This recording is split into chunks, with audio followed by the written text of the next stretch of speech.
Everybody, a huge welcome and to the university this evening. It's really lovely to see so many people, both from within the university and from without the university. And I'd like to give my particular thanks to those of you who are so generous with your time and also with your money in supporting Sprue. And to give my own personal thanks to everyone in Sprue for putting on the event.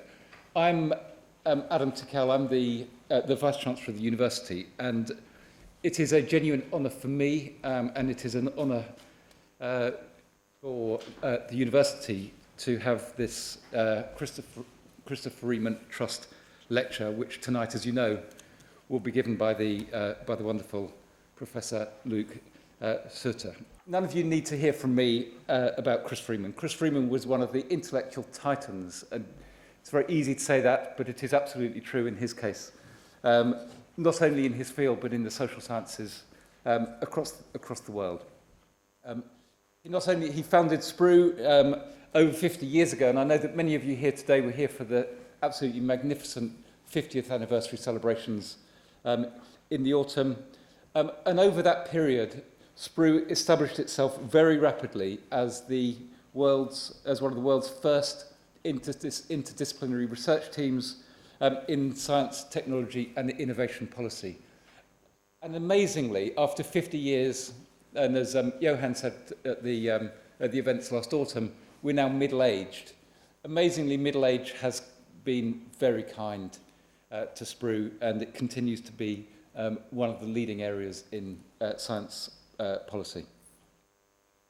Alongside his directorship of Sprue, Chris Freeman was the R.M. Phillips Professor of Science Policy and later Professor Emeritus here at the university. His specialisms included the economics of innovation and technical change, science and technology indicators and definitions of R&D, the diffusion of technologies and structural change in the global economy. I trained as a geographer. Chris Freeman's work was essential reading for us, as it would be for many other disciplines across the social sciences. It's work that was and continues to be highly influential, and the programmes that he did then continue to have influence today. And I'm really delighted to say that we have decided to honour Chris Freeman by naming one of the chair in science policy research evaluation that we're currently searching for, the Chris Freeman Chair, in honour and recognition of the enormous contribution that he made to the university and to the social sciences in general. So turning to tonight's lecturer, my sweetie.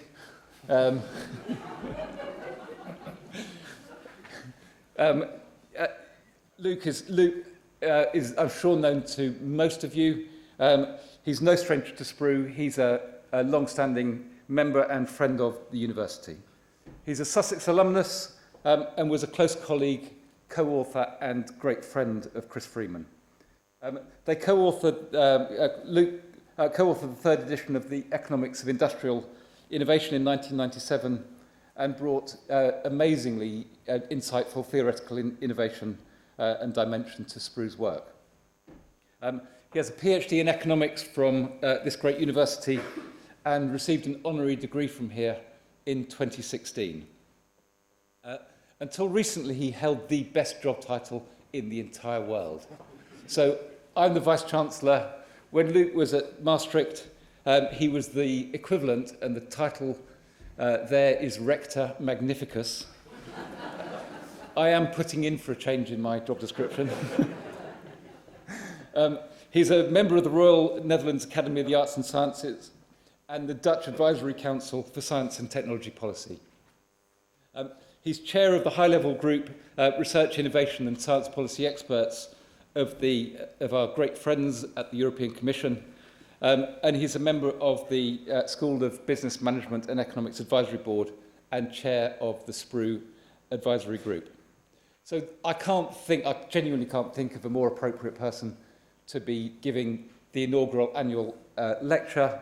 And this evening, Luc will revisit Chris Freeman's work from the early 1980s which focused on the impact of radical technological change on employment. I won't talk to you about his lecture.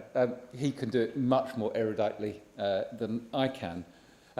I should say I'm going to have to leave, so please don't take this as any reflection of what's going to come. But before we hand over to hear from Luke, I'd like to welcome Chris's son, Alan, who's going to say a few words to us. And Alan, thank you so much for coming over from Winnipeg for this evening's event. Alan is the director of the Christopher Freeman Trust, and we are greatly honoured to have him here. Alan.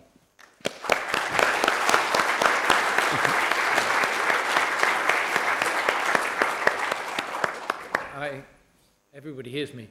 I will take as little of your time as possible, because the real purpose is to hear the Rector Magnificus speak about his long acquaintance with Chris, with which as a family member as well as an academic I was familiar.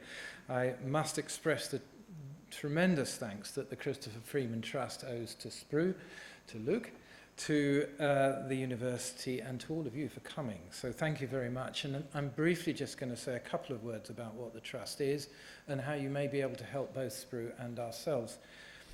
Chris is more than any individual associated with Spru, but it's characteristic of the way that people who worked with Chris functioned, that it is now an organisation, and I think its longevity is in part due to this, who worked out the most tremendous collaboration. So I wouldn't single out Chris in any sense as being the sole contributor or even the leading contributor to the fantastic thing that Spru has become. The one thing that led us to form the Trust is that Chris, as a person, made what I think may be a unique contribution to thought, both in policy and in economics. And I was looking back, because we're preparing a reader of his essential works, at the range of topics on which Chris has influenced thinking. And they include so many things that are relevant today: climate change and the ecology, sustainability, employment, education, inequality, including inequality between nations, development. I could go on, and I've missed out many topics. That this is, I think, that in time people will look back and say, of course I'm biased, but you know, that this is one of the classical economists of the 20th century. So we wanted to make sure that that legacy was preserved. We set up a trust to that purpose, and we set several aims, many of which, thanks to our collaboration with Spru, has been achieved. One of these was to have the annual lecture. This is our first, we're great, and it's only the first, so get yourselves ready to come back next year. And the second thing was to produce a reader, which is close to completion, and that we will be giving you more news about. Third, I think, is the most important at this point for me to tell you about our relations with Spru. This is the second of what I think will turn out to be many collaborations. The first, of course, was we were very happy to be able to participate in the 50th anniversary celebrations. And I think that when we were discussing exactly how we would preserve the legacy of a person, two things came to our mind. One is that, of course, Spru was very much Chris, as well as the influence that Chris had on Spru. You have to understand what a formidable influence Spru had on Chris and us. We were formed as his family by that relationship, by you. So that relation is very dear to us. But the second thing was that Chris wrote an enormous volume of material. Many of it is in the public domain, but a lot of it is not. And some of it is sitting, thanks to the archive here, a little known area of work, but very dedicated, in the archive at Sussex. But before it can be made available to the public, along with other personal material from him, it has to go through a kind of archaeological process where somebody goes through and records everything that's in it and says what date it was done and so on. And that costs money. What we have agreed with Spru is that we will set up a fund which will include that as part of what we're going to do. The second is Chris was devoted to young people, and I think that's one of the reasons for the great success of Spru, so that we're very pleased that Spru wants to work with us to fund master's scholarship. So we're taking the first step and setting up a fund which will accomplish the two aims of hopefully bringing masters or PhD students to the university, and secondly, to help with the costs of the archiving. So that we're very pleased, you'll be hearing more news about that initiative in due course, that is something we're now in the process of working out with Spru. Now that includes the things that we are doing. What can you do to help? Well, it's very traditional to appeal for people for money, but at this point I'm not going to do that. What I'm going to say is that you can actually help directly with the Trust by joining us either in our activities, or perhaps if some of you want to think of being members of the board, please do come forward by helping us diffuse what is going to be in the reader and helping us build our website, which is dedicated to the memory of Chris.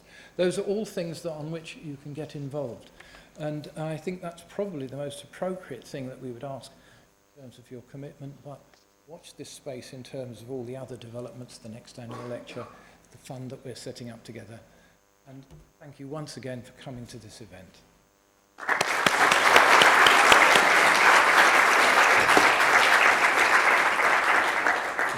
I'm delighted to be here, and thank you very much for this great honor to be able to give this Chris Freeman annual lecture here on a topic which I think is interesting, because it is a topic which basically, as I'll try to illustrate, you could change some words and it would be a topic which would be the topic of today. And it's pretty extraordinary to see that what was then written 40 years ago, 30 years ago, in that whole period, are issues which are still extremely dominant today and have re-emerged with different words. We don't talk so much about microelectronics, but we will talk about artificial intelligence. We don't talk so much about automation, but we talk about robotics, but it is all within a similar framework about the fear of employment and unemployment. Let me start with a quote, which is, you could sort of wonder who's ever put that quote, and it's a quote which goes back to actually in the 1970s, and it's a quote from Jean-Jacques Salomon about the recognition. At that time, Jean-Jacques was at the OECD. He was both a professor at the CNAM in Paris, and Chris did a lot of work at the OECD, not following us from his indicators, but also within the whole debate which then raged within the OECD countries, and which was all about the end of the catching up phase, the end of les 30 glorieuses, as it was called, of the rapid catching up of continental European and the UK, of course, to US standards of living. And of course, the breakout of the oil crisis, which then created a whole search for which macroeconomic policies to follow. And Chris was precisely very explicit in the sort of challenges which OECD countries would be confronted. And in that debate, this is a quote which I like very much, because it puts back a point which you see recognized across Chris's writings. What for me was really essential in my relationships with Chris, and I think for most of you who have known him and who worked here at SPRU with Chris and later on in other places, was of course this first point of humility. And I'm so free to put this, that as social sciences, we recognize humility particularly in the other persons. And so we are all aware of the divine glory of the ego, and we realize that that is socially a very great nuisance. But as individual academic researchers, we are all obsessed with this ego. And I think Chris is the only person I've ever known in my academic career who really did not suffer from this issue, from this obsession with the divine glory of the ego. And I think this humility is something which, for me, is pretty unique with respect to Chris. And in my later meetings as Magnifique Rector, I had also a meeting with Rowan Williams and the Dalai Lama in Cambridge. There was a debate, this was a couple of years ago, and I think that impressed me also very much, because in that debate came out this incredible obsession which humans have, or humanity has, according to Rowan Williams, with fear.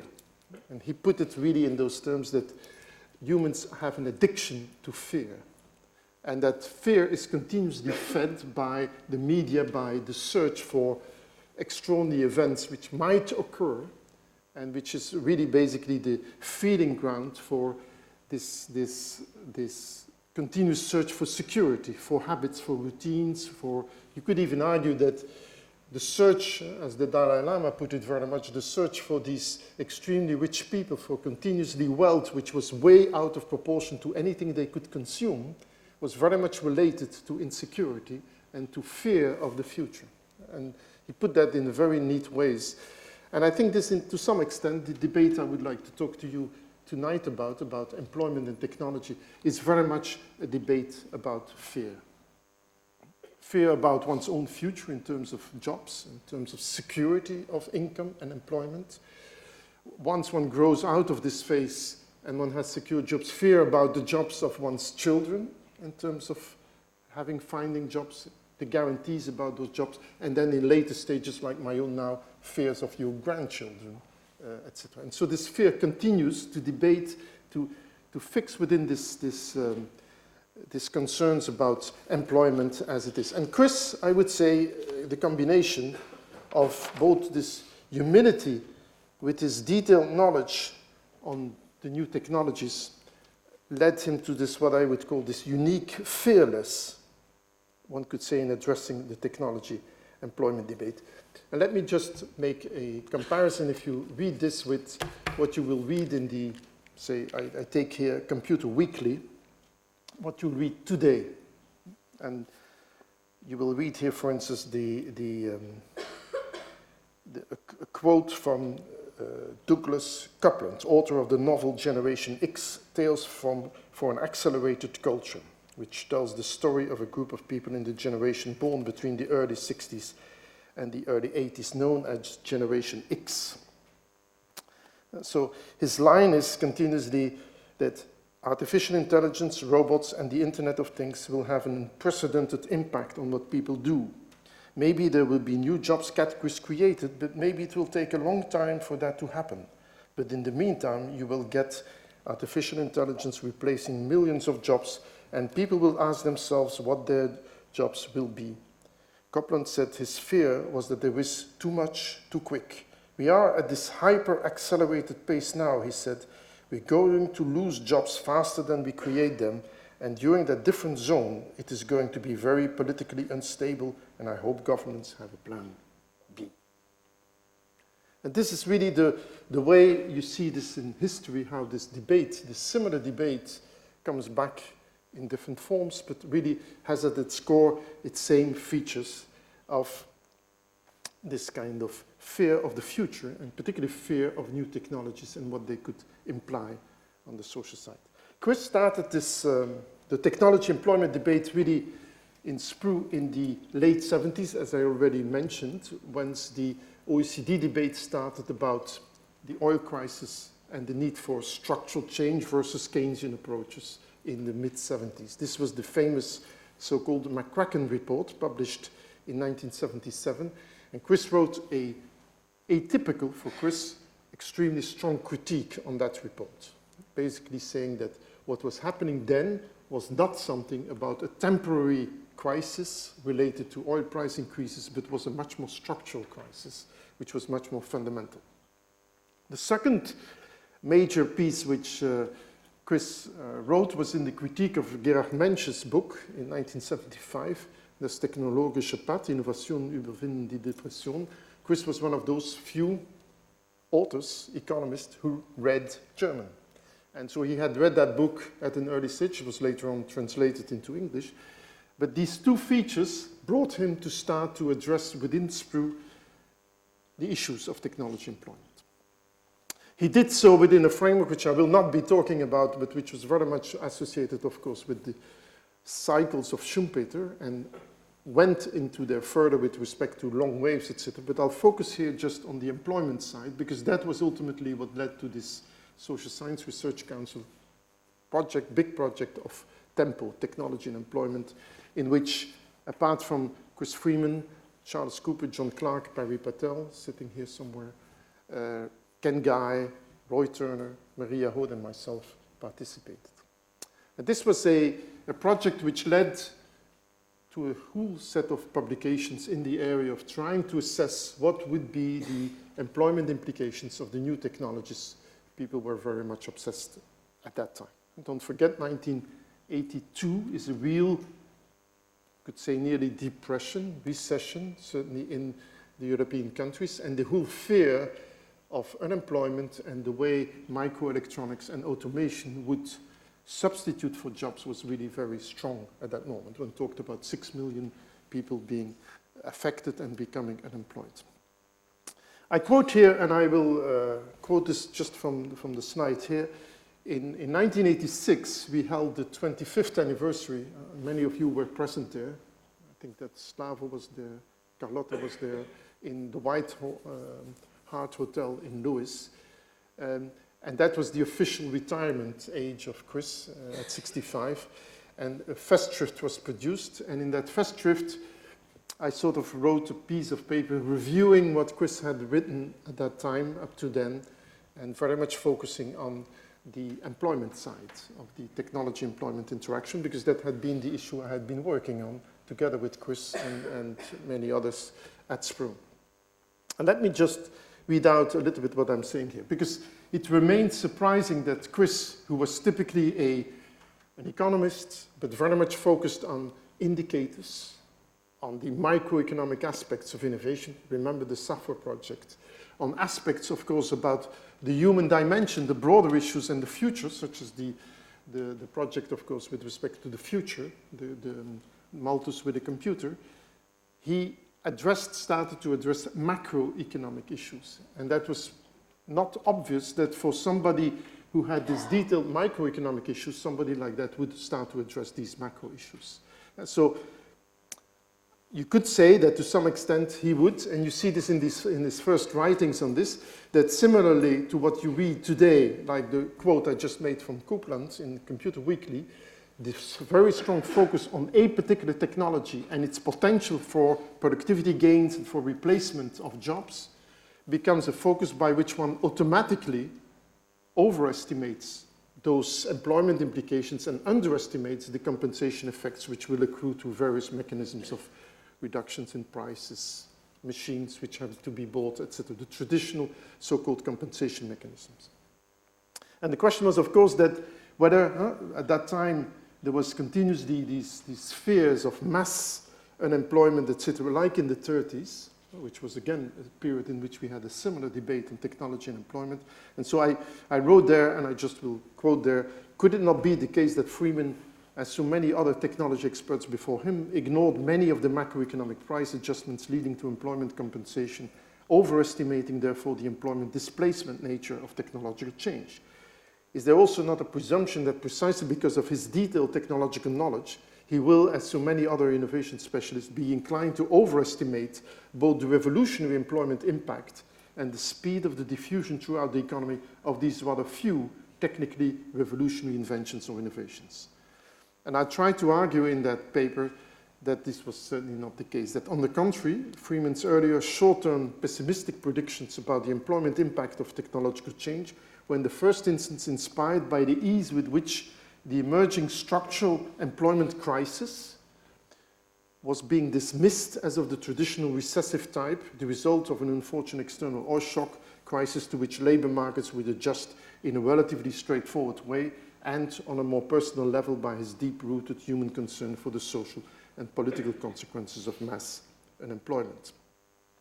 In other words, rather than ignoring employment compensation, the predictions of a significant rise in unemployment in much of Freeman's earlier analysis were based on a far more subtle and, in the final instance, more correct assessment of the importance of the time lags in labor market adjustment and macroeconomic employment compensation than in many of the traditional macroeconomic analyses. Similarly, it is precisely Freeman's intimate knowledge of the process of technological change and innovation, and in particular the conditions for commercial success and failure, which led him to pay far more attention to the determinants of the adoption process and the major social and institutional rather than just economic bottlenecks in the widespread diffusion of radical innovation. It was indeed this factor which made him so careful about the timing of the growth and employment impact of cluster innovation, and also brought him to reject, and this was the Mensch hypothesis, the simple innovation trigger hypothesis popular in part of the long-wave innovation. And it, of course, led them to the work with Carlotta on the social techno-economic systems, and further on to the much more important work which further was analyzed with Carlotta. But if you look at this again, and you look at 40 years later, it's of course fascinating to see how this debate, which was taking place in these late 70s, early 80s periods, how that actually has this kind of regularity of emerging practically, as we were referring to, I mean, I don't think any student these days will read any of this stuff of NICER on permanent technological employment published in the American Economic Review in 42. Well, the next paper in the American Economic Review is the one which is forthcoming from, let me just check this, is a paper forthcoming from Michaels and Guy Michaels, and yeah, and it's forthcoming next month, and it's exactly the same topic. So it's amazing to see that you find here exactly the same kind of references, and if you would go back from NICER, you will see in the references in the NICER American Economic Review paper 42, you find back the references to the 1920s, the 1910s, etc. So you have an incredible regularity in which this debate comes back and gets the attention of economists. So if you look at it, and quoting here just from just whatever recent paper or recent article in a newspaper, and I could use whatever BBC or other document, etc., you will find the similar things. You just change some words and you will read, as today we talk about artificial intelligence, data analysis, robotics, and cybernetics. And I quote here, the pace of disruptive technological innovation has gone from linear to parabolic in recent years. Penetration of robots and artificial intelligence has hit every industry sector and has become an integral part of our daily lives. This revolution could, again the word could leave us up to 35% of all workers in the UK and 47% of those in the US at risk of being displaced by technology over the next 20 years, according to Oxford University research cited in the report. And I could go on and give you lots of other interesting quotes from similar studies which have been here, the Bank of America Merrill Lynch report, etc., and many others.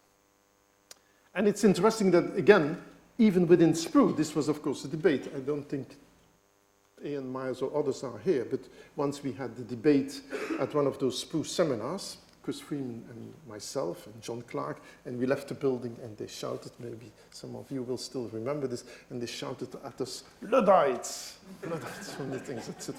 So in SPRU itself, and knowing the spirit of SPRU, Alan, I'm sure you know that spirit, which was pretty anarchistic spirit, this was, of course, a debate which was heavily discussed. And people like Keith, that's why I took that picture here with Keith. Keith Pavitt, for instance, strongly dismissed this issue of the impact of microelectronics. For him, it was the incremental technologies, and this created a split which went on and on and on between the incremental nature of technological change and the much more revolutionary changes, as Chris and many others and myself, of course, were strongly arguing in favor of. But let me come to a debate, the question of course, which followed and which moves away so much from the employment technology discussion, but is behind it, of course, and that's, of course, the productivity issue. Because if indeed there is this displacement, this will be clear, certainly from an economic perspective, in productivity growth, in a radical change by which indeed these machines become productive and these employed displaced people are just losing a job, but leads to higher value added of higher welfare, whatever, however measured in terms of productivity.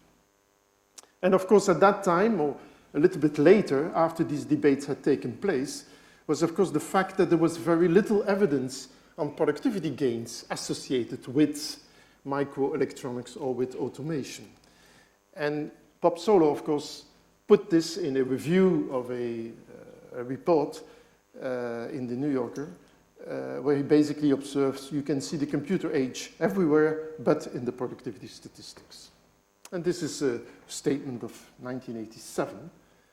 And of course, that statement led to a lot of research being carried out in terms of trying to figure out what were the reasons behind this productivity slowdown, because there was really a decline in the productivity growth observed in the US as well as in the other OECD countries. And so again, a whole economic literature emerged. The role and importance of the diffusion of radical new technologies, not leading immediately to productivity gains, but only after a long lag related, amongst others, to a first phase of declining capital productivity. That is that you invest heavily in capital, but before you do so, that capital needs to be reorganized, it needs to be learned how to use it in the best optimal way. The same on the human capital side. So it takes time, and there is a lag there before you will get these productivity gains. This was typically Paul David and Gavin Wright's argument published in the late 90s.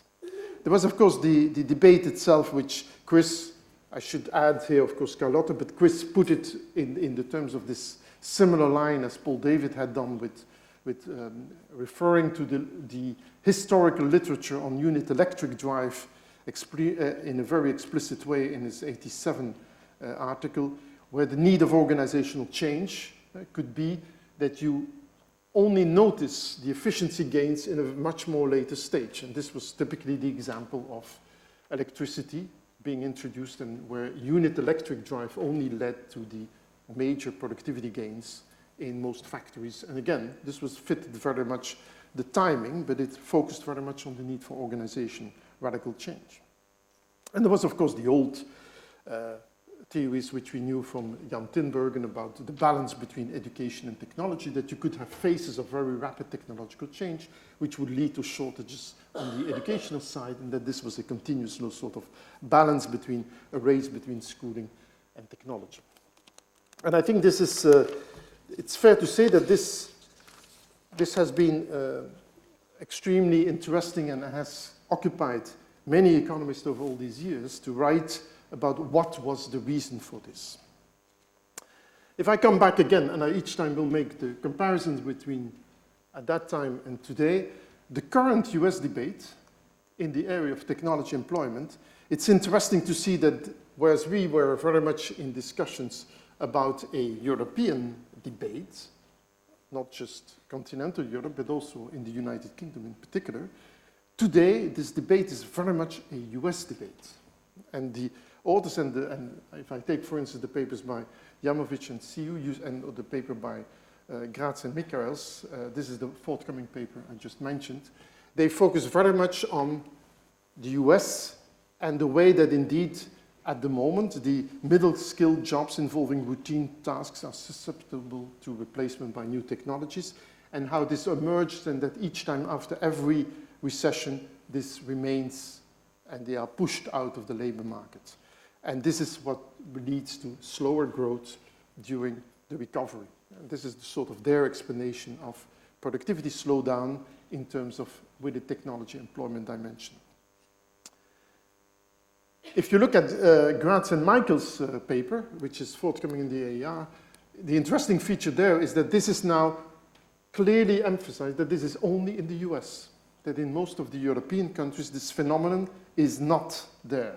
It's not so that modern technologies appear unlike typical jobless recoveries. So it's very interesting to see, to compare this debate of today with the debate of 40 years ago, and you see that what has changed, what seems to have changed, that it switched from continent to continent, but that for the rest, the same kind of set of arguments are still going there.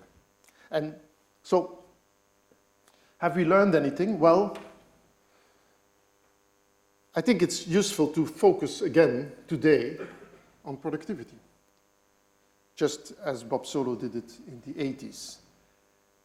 And that to some extent we could say that whereas we had in the 90s, there was a clear trend towards a recovery in productivity growth, and you can observe this in the figures following internet and following the, say, the information and communication technology fusion, as was argued in the book Work for All on Mass Unemployment. The third chapter was called there. I'm sure that Francis Pinter might have been even the reason for having put that in the title of that third chapter, the biggest technological juggernaut that ever rolled. Maybe it's Chris, I don't know. Francis might know this better, but in any case, this was the chapter in which, in the most dramatic way, there was a claim made that there would now be a major growth impact and productivity impact. And it's, of course, interesting to see that this claim was made, and you can observe this in the 90s. Today, of course, people like Darren Acemoglu, etc., will argue that basically the productivity paradox never disappeared. And so this is an interesting debate, certainly for people involved in the economics of science and technology, and particularly in innovation, that of course people like Robert Gordon will basically argue that there were no radical technologies these days, and that you know, Robert Gordon has been arguing this for, I think, the last 20 years now, which is basically that compared to the invention of electricity, the motor car, or the computer, the current set of technologies have basically no major, radical nature in terms of their characteristics. So it remains a debate, and it's interesting to see how this, of course, debate, what is the evidence there in terms of the data. So I'll go and show you some evidence in terms of the long-term productivity growth, which I don't know if this is visible, otherwise I'll take the next one. I don't know, the same picture. But here you have basically the long-term productivity growth, as we call it, total factor productivity, from back to 1965 to 2013 of both the US and the UK. I've limited to those two countries talking here. And it's very clear, of course, that in the case of the US, there is indeed a relatively low productivity growth in that whole period since 73, since the oil crisis till about 82, and that is the sort of evidence which, of course, Bob Solar looked at, where you don't see this kind of acceleration of productivity growth, which should have been associated with, at that time, the focus on microelectronics, automation, etc. And that then in the period of the 90s, the period sort of 92 till 2000, you see a very accelerating productivity growth, or at least a relatively steep line in productivity in TFP, which is very much associated with this diffusion of internet and the emergence and the dynamics of the spreading of, you could say, digital technologies. But it's also very clear that since, of course, there is the financial crisis there, but since then, you have certainly since the period 2000, 2003, you have a complete flat total factor productivity growth. And in the kind of the UK, you are today still way below the productivity growth you achieved in 2004-05. So, to go back to the argument, how come that today we seem to be confronted with a similar productivity paradox, and that in most mature, developed countries, we have a similar productivity growth which is slowing down, and I quote here a paper by Miller and Sunderland for the OECD, and focused on the US, in a period where not only many new technologies are being introduced, more firms and countries are integrated into global value chains, workers are more highly educated than ever, it remains surprising that productivity growth is not rising. And this remains a strange feature, and this is what will be the focus of what I will be talking about in the second part of my talk. So, what are the current, as compared to the past? We had these explanations of the productivity slowdown. What are the explanations for productivity slowdown today? And I'll try to focus on 5 different areas where I think research is needed and where I would be very much interested to hear, of course, how researchers here at SPRU also are involved or would like to be involved in this work. The first is, of course, the global value chains. You know, it's clear that the national link between research investment and productivity has become much more tenuous, even for large countries. This was always the case for small countries, that the link between research efforts and technology efforts, etc., was very strongly unconnected, so to say, with the actual productivity growth in that particular country, because why would there be a close link? In the very large countries, this is feasible, but in small countries, you will have specializations which might not lead to such a link. And so, clearly here, it's very clear that global value chains undermine any direct link between national R&D intensity and domestic value extraction. Think of the values generated in your mobiles or in your radar or your laptops, etc. It's very clear that where these values are generated worldwide is not related to where the research is being carried out on these activities, on these new products. So the links there with between technological progress and value generation spread across the world. Second, there has been a significant impact of digitalization on international research collaboration. You have today a research collaboration in which the contributions across the world, think of universities, think of public research institutions, is basically open science. And at the private side, you have, of course, that the research labs within the same company collaborate with each other, and that you find that basically, if you are one of those global market leaders, you must generate sufficient cash flow globally to invest in your research labs wherever they are located, and you will be interested to try to be one of those leaders and merge research labs of people you have taken, of firms you have taken over, etc. And third, and we might forget this often, there has of course been a significant worldwide increase in research and development. More than a doubling in the number of scientists and engineers over the last 15 years, with different components of R&D distributed worldwide. And I can show you this in terms of here. Simply, if you look at, this is a sort of summary of all the research and development data we have. You see on the horizontal axis, you see total expenditures as percentage of GDP. On the vertical axis, you see the human capital intensity, the researchers per million population, and the size of the bulls are basically the absolute size of research efforts. And if you look at the US research efforts, you can see that, well, what China is doing, what Germany, Japan, Korea, the UK, France, Russian Federation, Canada, Brazil, and India are doing are becoming significant in the size of the research activities, and they should all be added to this total volume of research being carried out. And if you do this, you arrive very quickly at a conclusion, which is a conclusion made by, in a fascinating paper by Bloom, Jones, Van Reenen, and Webb of last month, which basically is where they calculate or they look at what they call the ID total factor productivity. And that's to say simply, if I have growth in my productivity, what is the contribution there from R&D? And what is the contribution there from the number of scientists and engineers I have? And if you take that equation and you calculate it, and they calculate it for every sector, for semiconductors, for crops, for health, etc., it's pretty obvious that the productivity of R&D has dramatically declined. And that, as they put it here, and I would like to quote this, perhaps the best example comes from studying Moore's law. This law refers to the empirical regularity, you know all this here, of course, this law, to the empirical regularity that the number of transistors packed onto a computer chip doubles approximately every 2 years. Such doubling corresponds to a constant exponential growth of around 35% a year, a rate that has been remarkably steady for nearly half a century. This growth has been achieved by putting an ever-growing number of researchers to work on pushing Moore's law forward. In particular, the number of researchers required to achieve the doubling of chip density today is more than 75 times larger than the number required in the early 1970s. At least as far as semiconductors are concerned, ideas are getting harder and harder to find.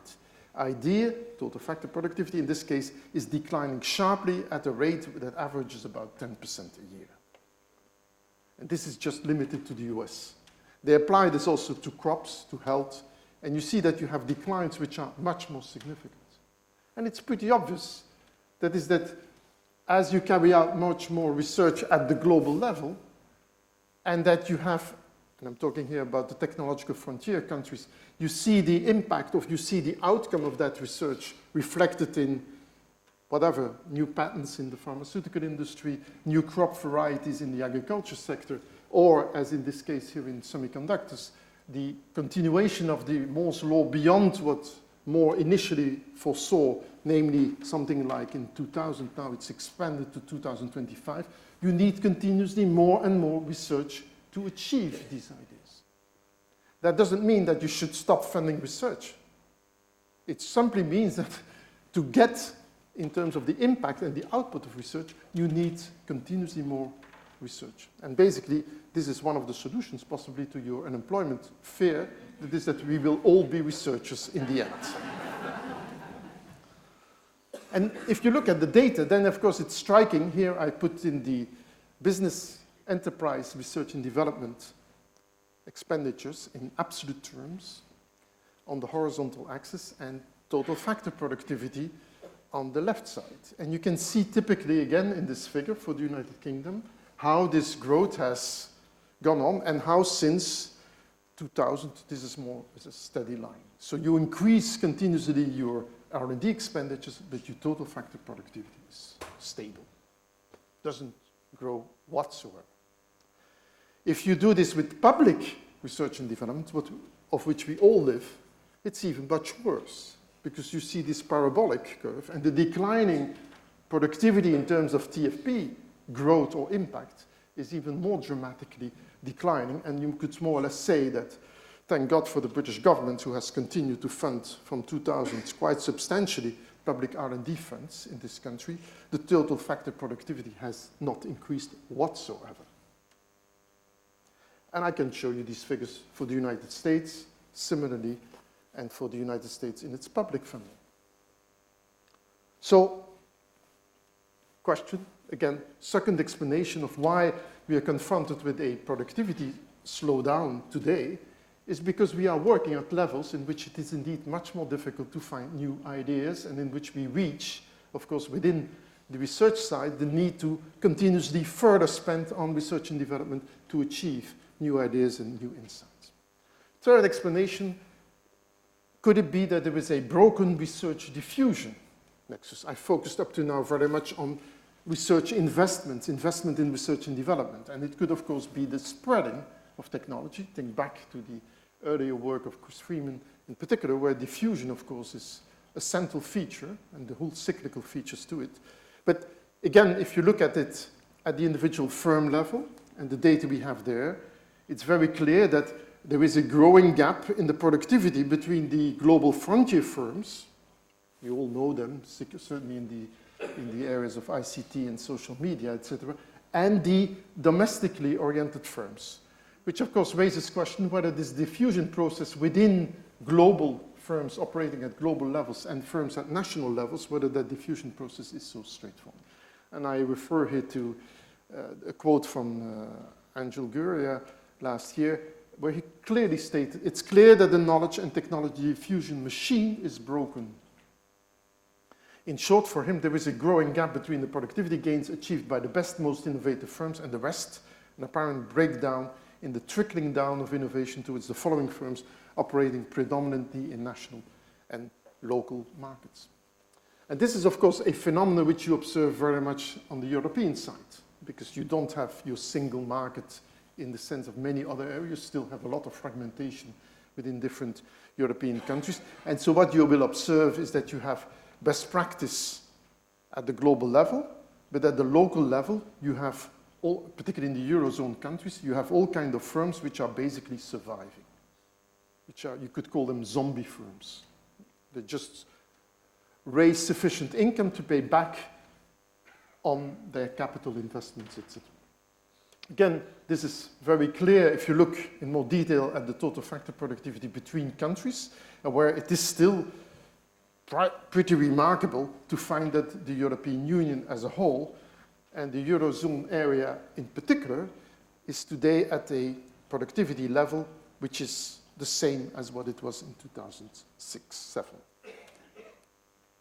And that you see that whereas the US recovered slowly in terms of its productivity, I'm talking here not of growth, I'm talking about absolute levels of total factor productivity, you see that the European Union on a whole and the Eurozone areas in particular is still below the productivity levels of 2007.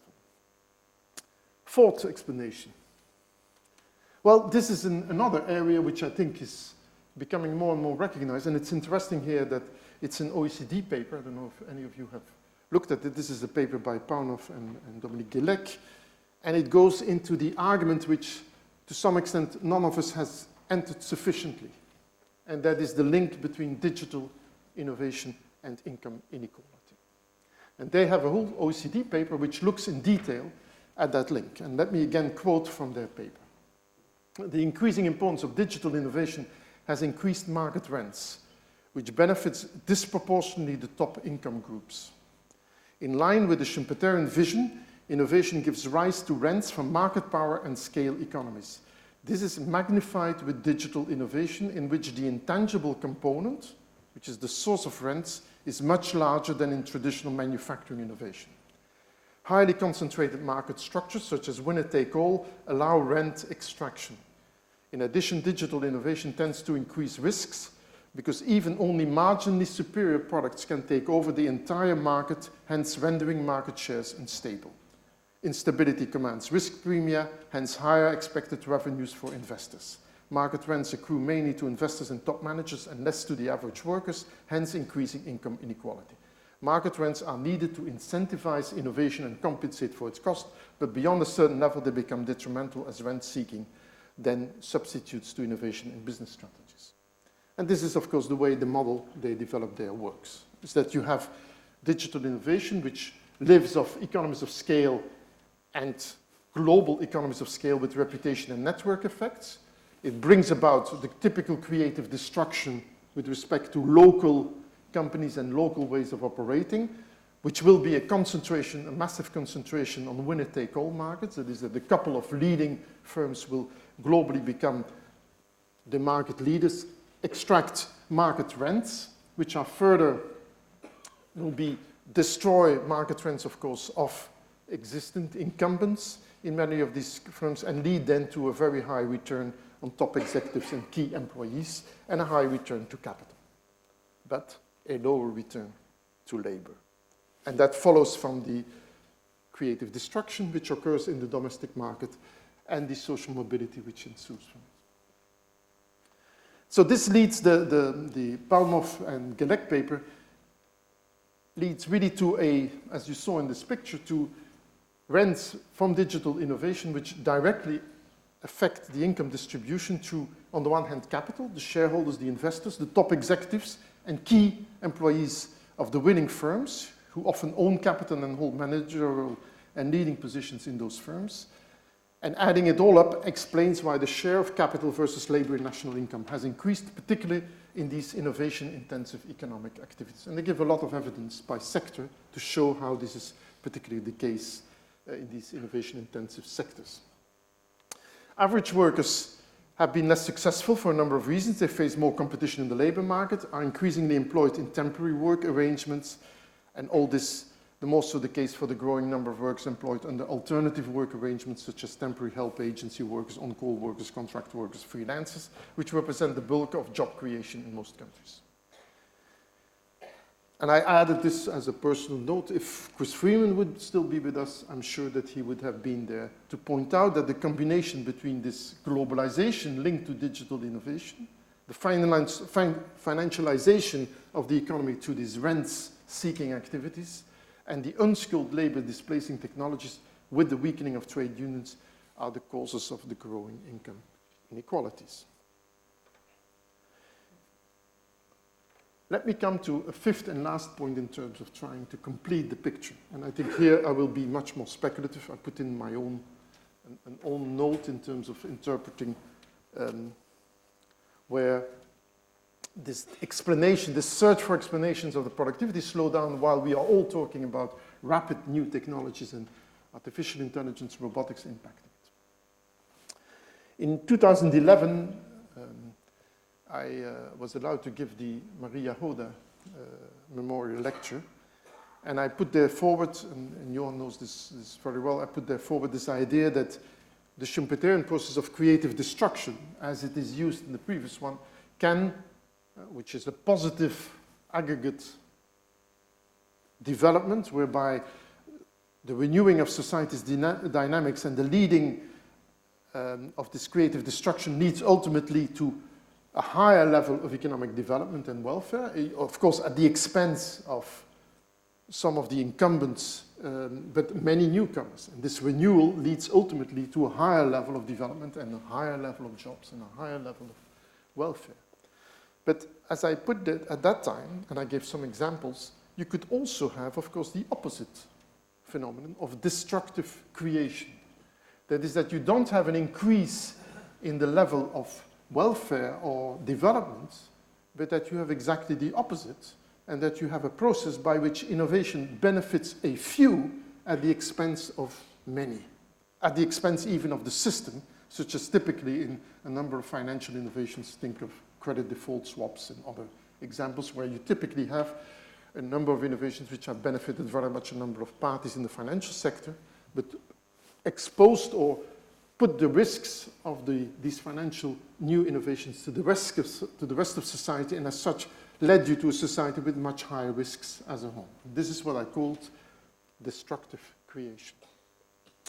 The other example I gave was this idea of planned obsolescence. That is that how firms, you typically have this, that firms might enter into a mode by which they are interested in innovating continuously to destroy the existing capital of what you have in your hands, your mobiles, your laptops, and they come up with the next version of a mobile or a laptop, not because it's so much more efficient, but because it adds some variety, and by which the biggest advantage, the biggest profit making for the firm is to destroy the fact that all you want a new mobile, want a new laptop. This typically kind of what Emilio Calvano called actually destructive creation leads you, of course, to a complete unsustainable material consumption pattern, typically what you could call consumerism. Well, I would claim, but again, I'm saying this is rather speculative, that behind these productivity slowdowns, which we witness today with digital technologies in the last 10, 15 years, could well be associated also to some destructive creation features associated with digitalization, and in particular with social media. In the social media, we have, of course, this distinction between traditional private media companies, which are governed by a set of journalistic rules and regulations with respect to information provision and the transparency of, you would hope, independence of news reporting, next to the more profit-oriented commercial tasks of attempting to attract the attention of the reader, watcher, or listener and operate as an advertising tool for commercial goods and services. This is the typical example. I forgot that I have actually an example how in the UK sometimes this leads to where advertising is not just for new goods and services, but sometimes it can also be for political parties, as you might have seen this advert, which I don't think in any continental Europe would ever be accepted by an editor to put on the front page, an advert from a political party.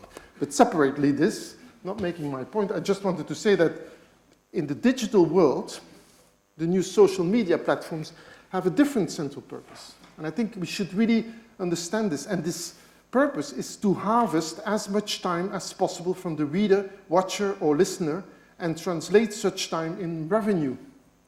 And that's what we could call an attention economy purpose, investing massively resources in making such services as addictive as possible with the aim of making people return to such services throughout more or less all waking hours.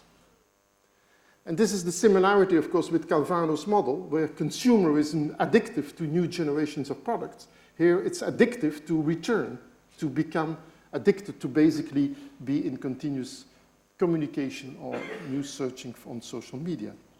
So there are, again, similarly with all the other features of creativity, there are lots of positive creative destruction features to the emergence of social media through global digital access, network connectivity. We all benefit from it.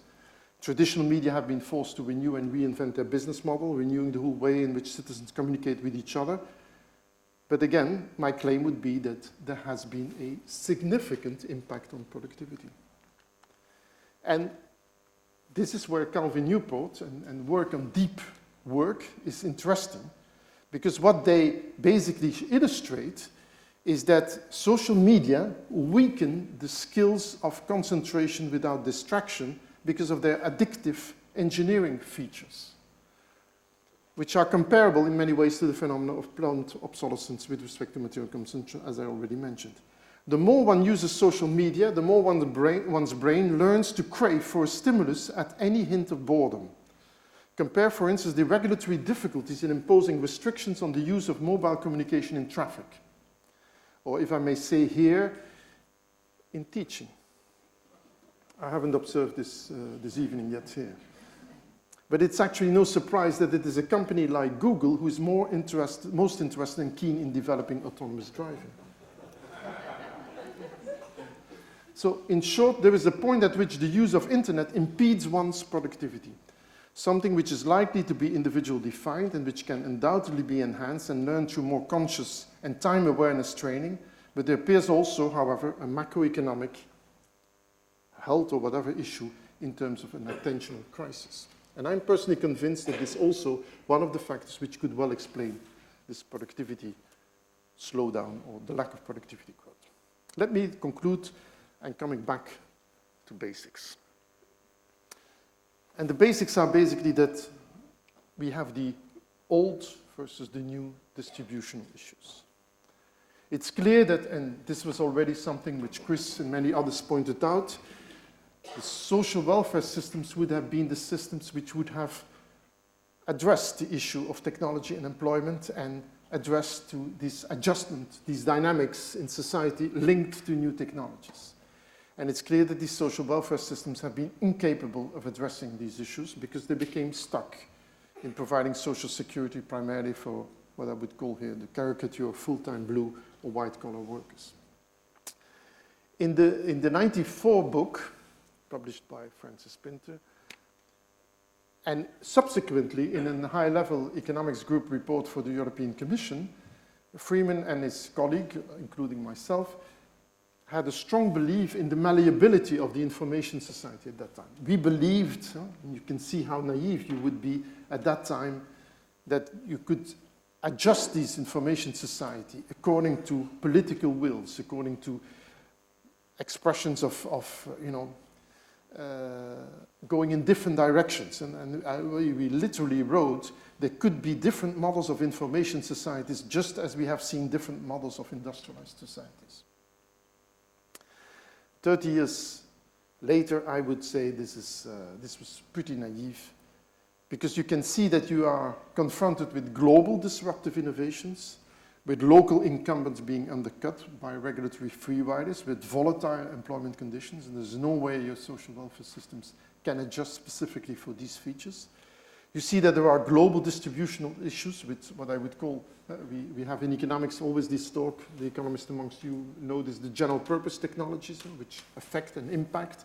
Well, you could say here you have general purpose platforms, and they're very different because they basically enable global network monopolists to attract global network rents based on absolute size, economic, and sometimes also think of China, political advantage in terms of the size. And it's likely that these effects will be further enhanced by artificial intelligence and other future disruptive technologies, with long-term jobs giving way to self-employment, the gig economy, leaving individuals to shoulder more responsibility for cost of unemployment, sickness, and old age. And finally, there appears a significant further erosion of the national tax basis and no international tax basis to address these distributional issues. So I think on the new distributional issues, we're confronted with some major challenges. As a parenthesis, and I can't resist to put this slide here too, in '95, in this famous high-level expert report, I proposed, and I got the support of all my colleague experts, they were too shocked with the proposal, to put in a bit tax, a tax on every bit exchanged on the internet, a communication tax basically. Following the saying from Faraday, this apparently is a fake saying, but nevertheless, I still like to use it here. After his invention of what is his electromagnetic device to the then Prime Minister, I don't know what it might be used for, but one day you will tax it. It appears that experts have looked at this, and this is typically another example of a fake quote. But at that time, when I put that forward, that report forward, it was my moment of media glory at that time. I had the BBC coming to Maastricht to film. I had in the Washington Post, I had Bill Clinton responding and basically making claims that yet again there had the crazy European civil servants who made these kind of proposals. There was internet, which was an American invention, of course, and there the first thing Europeans thought was taxing it. And I won't say what comments I received from Keith Pavitt, but that's of a different nature. And now, 30 years later, there is a draft report now from the real European Parliament, from the Committee on Legal Affairs, proposing that there might be a need to introduce corporate reporting requirements on the extent and proportion of the contribution of robotics and artificial intelligence to the economic results of a company for the purpose of taxation and social security contributions. And again, exactly like 30 years ago, the public reaction to such an idea is overwhelmingly negative, because how can you, the ambiguity of the term robots makes defining the tax base difficult. It was exactly the same discussion with the bit, because you had bits which were in music, and you had bits in images, and you had bits in mail exchanges, etc. the benefits to productivity growth of these new robotics, which was so huge. So you didn't want to put any kind of taxation in the system, salt in the diffusion mechanisms, because you would like to benefit from these new robotics. But the funny thing is that there's one person who supports the idea of taxing robots. And this was, of course, the person we wanted to have taxed in the sense of the diffusion, and that was Bill Gates. So let me conclude by saying that I personally think that it's time to start a discussion in view of these distributional issues and these fundamental challenges at the global level, whether it's not time to discuss whether we should move the issue of employment into discussions on alternative income systems disconnected from employment. In a certain way, we might have to shift the discussion in this area away from productivity measured by physical output per man-hour, GDP per man-hour, to income per man-hour, which could well be the more relevant concept, because then you can see that these productivity gains are income gains and that they are incredibly skewly stretched over the world as well as within societies, between sectors, etc. And I would say, I've mentioned this before here at the 50th anniversary, that Maria Hode's study on unemployment in Marienthal in the 30s was, of course, crucial in showing the importance of employment for social integration and how it was important to have social integration and how people, in terms of their integration in communities, their personal development, their personal recognition, employment played this crucial role. The question is whether today, and given the social media, given all these possibilities for contact outside of the sphere of work, whether it isn't time to shift this debate and not consider that employment and work is the ultimate aim of a human. And whether the discussion here shouldn't be back to a discussion about, for instance, unconditional basic income, which could have, of course, very strong impacts in terms of reductions of participation in the labor force, for sure. And this might have gender implications, etc. I won't discuss this here, but nevertheless, you could view it in the framework of the importance of technology as the manna from heaven of technological improvements, which falls on everybody. And that is basically why you have a basic income. And funded is a different story that we can work out. There's always discussions back to my bit tax and the robots tax, etc. But I would, of course, a pity, I would have liked very much what Chris would have thought of this. Let me conclude that to say that it's fascinating, and I'm going through all this work and reading many of these reports. It's, of course, fascinating to see how each time you read these reports, some which are academic, published in journals, others which are often advisory reports, comments to particular groups, etc. And I think that this issue, of course, about how this comes back and how you see the similarities between many of these consultancy reports or other advising group reports between ICT 30 years ago, robotics, artificial intelligence today, would be surprising. But Chris Freeman himself, in a report in 96, put it as follows. First, there is a natural tendency, particularly with respect to policy studies, to have a shortened policy memory span. To paraphrase Keynes, policymakers new to the job who believe themselves to be quite exempt from earlier policy advice are usually the slaves of some defunct EU policy reports. And I think they will discover this in this country too with respect to Brexit. Second, there is a desire, particularly in the over-politicized advanced world, to direct policy interests to new phenomena. We've heard some examples in terms of the radical nature of some of those new technologies, even if those latter have barely made any impact or are as yet only part of a future imaginary world. And third, as a direct consequence of the previous point, there is a strong pendulum trend in policy advice. Certainly with respect to the impact of new technologies on employment growth and displacement, policy concerns seem to re-emerge with each new rise in unemployment and appear to become completely ignored with each reduction. Let me conclude with one final Freeman quote. And I think this captures well what Chris always stood about.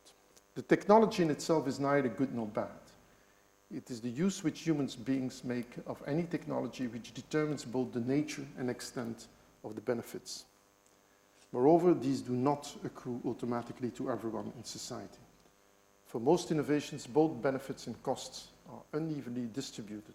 While some individuals and groups may benefit greatly, others may be seriously disadvantaged through, for example, loss of employment or erosion of skills. Thank you for your attention.